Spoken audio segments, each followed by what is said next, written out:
That's all. Okay, in the second part, we will be focusing more on the educational activities and the institutions that we've visited. So I'd like to start off with the name Fethullah Gulen, if that sounds familiar to you. Yes. If, like, whether you ever heard anything or read anything about him, so can you briefly tell us? I had never heard of Fethullah Gulen until I met Turkish friends here in Jackson. And since then I have been given some books and I have read some of his teachings. And I understand that he is the spiritual leader of the Sufi Muslims, which is the more spiritual sect, I guess you would say, or the more spiritual type of Muslim believer. And I believe that Mr. Gulen is an advocate of peace, world peace, and dialogue, and has been very instrumental in spreading this message throughout the world by meeting with many prominent religious leaders and making statements to the press to protest terrorism in every form, and speaking out in many other ways to promote world peace. So, do you, by chance, hear about Mr. Gulen's advices or suggestions or inspirations that yields the educational activities? And did you get to visit any of those, and what do you think about them? Mr. Gulen is very emphatic about promoting education as one of the most important things that will further world peace and cooperation among cultures. And because he emphasizes this, the Turkish people place a great deal of emphasis on education.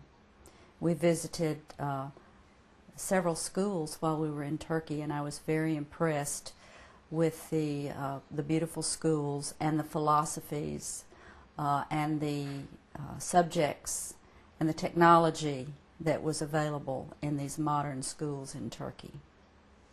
So, how do you find them? Like, are they really successful in a sense, or are they really? What do you think about them? I understand that educational methods in Turkey have been very successful because many young people get good educations in the lower grades and go on to universities throughout the world, in fact. So I think early education is certainly successful, and if they travel all over the world to get higher education, Turkey is bound to produce many educated professional people. So, the Gulen's call for or advices of promoting education activities in institutions, is it a kind of source of hope for the world's future and world peace? Yes, I've often heard that knowledge is power. And I think knowledge is even more important than that, because knowledge and higher education can bring about better understanding among people, not only in the academics, but in the social and emotional areas of life. Education is all important. We hear a lot about the importance of education in this country, and yet in many ways we have failed to provide good education to some of the people who live in America. So I think Turkey is certainly on the right track in placing so much emphasis on education. So how would you rate the involvement of businessmen and entrepreneurs and families in educational activities? Is it a unique thing? Like, what do you put it?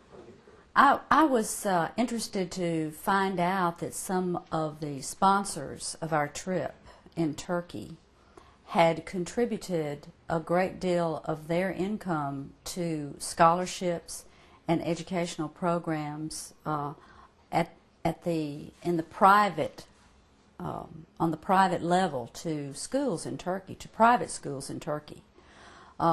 They give a large percentage of their income to education. So that is quite a valuable thing. If all the people in other countries had so much interest in promoting higher education, it would be very beneficial to the world's population. Because as we know, we have many areas that are underserved in that area. In the third world countries, education is very hard to come by. So as we conclude this part, I would like to go into interfaith dialogue and intercultural dialogue and connections in between the civilizations. And I'd like to start off with the prejudices, and we'll go basically like a storytelling. That first of all, we'll have the idea of what people are thinking, or what are the obstacles against dialogue, and how Gulen's idea kind of comes into place, and how the IID can be put in a way in the run. Okay. So, what do you think is the source of prejudices for intercultural dialogue? I believe that people know very little about other cultures. We tend to live in our own little cloistered communities. We grow up in our own religious traditions, and we are probably afraid to look at other cultures and try to understand their religions, especially if we have the perception that they're quite different from us. I think people are really afraid to think out of the box, if you will, and entertain the idea that other people's religious traditions are as valuable as their own.